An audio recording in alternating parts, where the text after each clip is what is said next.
Moonlight shines through the parted curtains as a woman sits atop of a windowsill. Her head rests against the cold glass while staring at the snow that is falling to the ground. The wooden handle of the knife resides in her tightened grip as tears roll down her cheeks, dropping onto the bare skin of her porcelain legs. Images of every painful time within her life float across her mind, which causes her heart to sink into the pit of her stomach. This is it, she thinks aloud. I am mentally, physically, and emotionally exhausted. All of the pain can finally end. The woman's life had never been easy, considering all the things that had happened while she was growing up. The things that she had to endure on a daily basis, tormented by her peers in school, and made fun of by her colleagues at work once she had graduated high school. It was not the woman's choice to be brought into existence. It was not her choice to deal with all of the bullshit. The pain needs to end. It has to end. Then, only then, can she finally be free. It doesn't matter who considers themselves to be friends or family, because no one would miss the woman once she's gone. This is the only way to be set free from off of her damned misery. The knife glides across her pale skin, more tears rolling down her chin, while she watches crimson liquid oozing out of the small and deep gashes. She exhales a sigh of relief, knowing that she can be at ease for once. She no longer has to deal with the daily torment she calls life. Blood drops onto her left leg, rolling down the side before falling to the floor. It seeps between the mahogany boards, destroying beautifully built spiderwebs as the liquid travels further and further beneath the house until it lands on a pair of decrepit, dusty lips. A long, dried tongue pokes through the lips, gliding along the dark-colored liquid. The lips part, the jaw muscles moving up and down as if trying to work out any and all kinds of kinks. Dust-covered bones of the figure's arms and legs crack upon being moved after so many years of laying dormant. The skeleton slowly sits up, flesh slowly crawling along the bones where muscles and tissues had been once upon a time. The thing moves its head around in a clockwise circular motion just as its head snaps up towards the floorboards. The woman's loud weeping travels through the ventilation system of the house, causing the figure to stand up, cracking the entire way. The figure slowly crawls its way through the foundation of the basement, the boards above being busted and tossed upon big, burly shoulders touching them. The critters within the walls and on the floors scamper in different directions. The creature continues to climb through despite the vile little things around him. The weeping woman has drawn his attention. The pain she feels within her heart radiates his entire being, bringing to life the desire for mayhem that he once had. Bells jingle louder and louder with every floor that is torn apart, until finally the creature bursts through the boards to where the woman is held. The woman is startled by the sudden commotion. Her blue eyes widen at the sight of this ancient creature, yet she is too sad to cower in fear. The creature approaches the woman, tongue gliding along his lips once more as he towers over her. Her back touches the cold glass of the window as the creature leans closer. Skin still crawls along his bones, the brown of his irises returning to the shade of light that they used to be. The white beard on his chin quickly changes to a sleek black color while the rest of his being is restored. You are sad, my child. The creature harshly croaks. I'm fine, the woman says. I know this to not be true.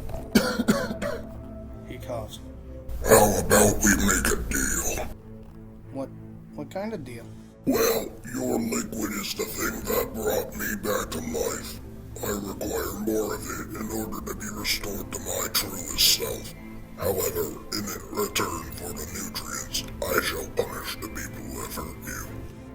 That's all it takes? She inquires. Indeed, my child. That is all it takes. The creature nods. The woman nervously chews the inside of her left cheek, her mind attempting to decide upon which she should do. Should she help this thing become the truest self that he can be and punish the wicked people who have destroyed her life, or should she go back to the weeping misery of trying to end her life? The choice is simple. give a little of her blood and have this thing bring chaos to those who truly deserve it? The woman holds out her bleeding arm. Deal, she nods. The creature's somewhat younger-looking lips pull up into a smile before his tongue lands on the sweet, molasses-like liquid while one hand brings her closer. Several moments pass by, the sound of saliva being lapped up like a dog drinking out of a water bowl. The creature pulls himself away from the sweet-tasting woman. By Christmas morning, those who are truly wicked shall be punished.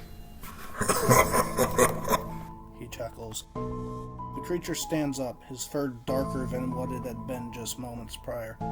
He gives her one wicked smile before disappearing into thin air.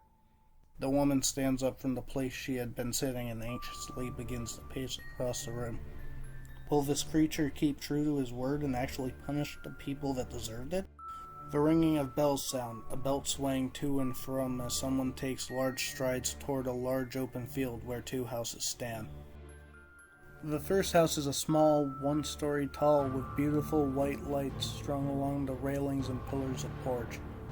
There's an inflatable snowman sitting beside the staircase where footprints suddenly appear, first on the bottom stairs, slowly ascending the staircase until finally stopping on the landing of the concrete porch.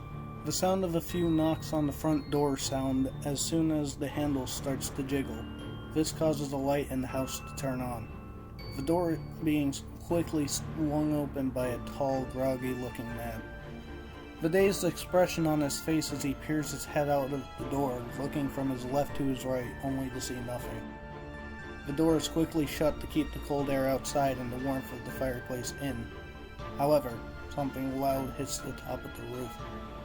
What the fuck? The man groggily wonders aloud. Bells loudly echo in the man's ears. It doesn't appear to wake up anyone else who may lay sleeping within the house. The man throws his hands over his ears, dropping to his knees because of how painful the ringing is. A dark figure leisurely approaches the kneeling man. A dirty old sack lands on the floor just as the figure extends a large, black hand with lanky fingers.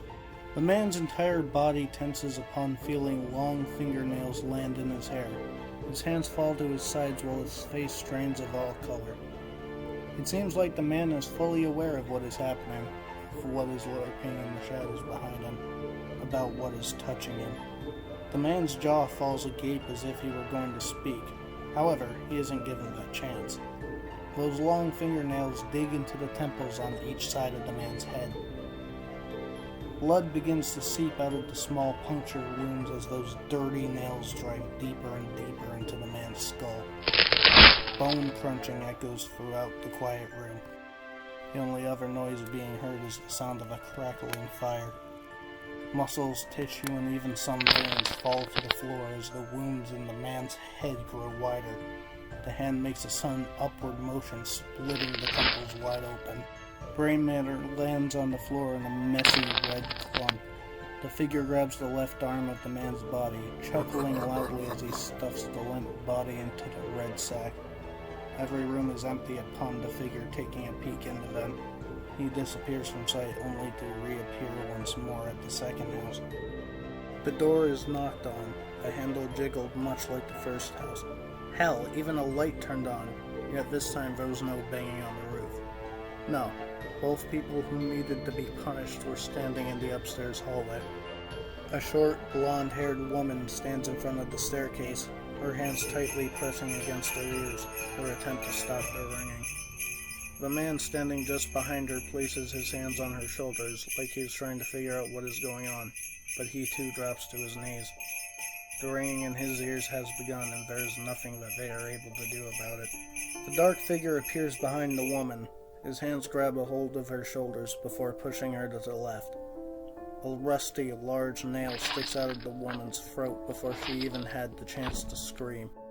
Crimson rolls down her chin, all evidence of life now leaving her eyes as her body goes limp. The man screams out in horror at the sight before him. The figure now turns toward him, a sinister smile on his grotesque-looking lips. The man's eyes widen as the figures brighten, a truly evil glimmer in his eye. The man quickly crawls to his feet, his slippers sliding across the hardwood floor as he runs toward the end of the hallway. His hands struggle with the handle of a door. Heavy footsteps slowly approach him. The door swings open only to reveal the tall, dark figure, belt swaying to and fro as the bells begin to jingle again. The figure's hand reaches out and grabs a hold of the man's throat, his fingernails digging into the man's throat, yet he doesn't squeeze. No, the figure lifts the man up from the ground and slams his head into the nearby mirror. The mirror shatters into many differently sized shards, and the biggest shard possible punctures the man's left eye.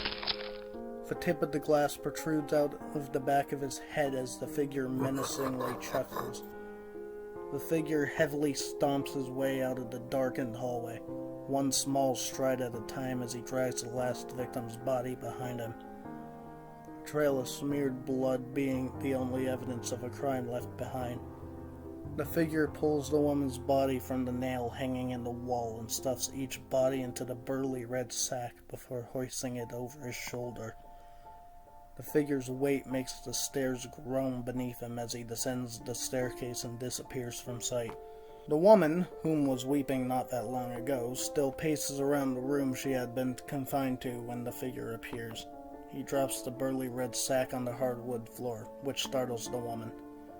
He unties the golden string from the top of the sack, the free bodies of her truly evil companions spilling onto the floor. The figure, he satisfyingly smirks down at the woman, proud of the work he had promised to accomplish by the dawn of Christmas Day, a promise he kept true.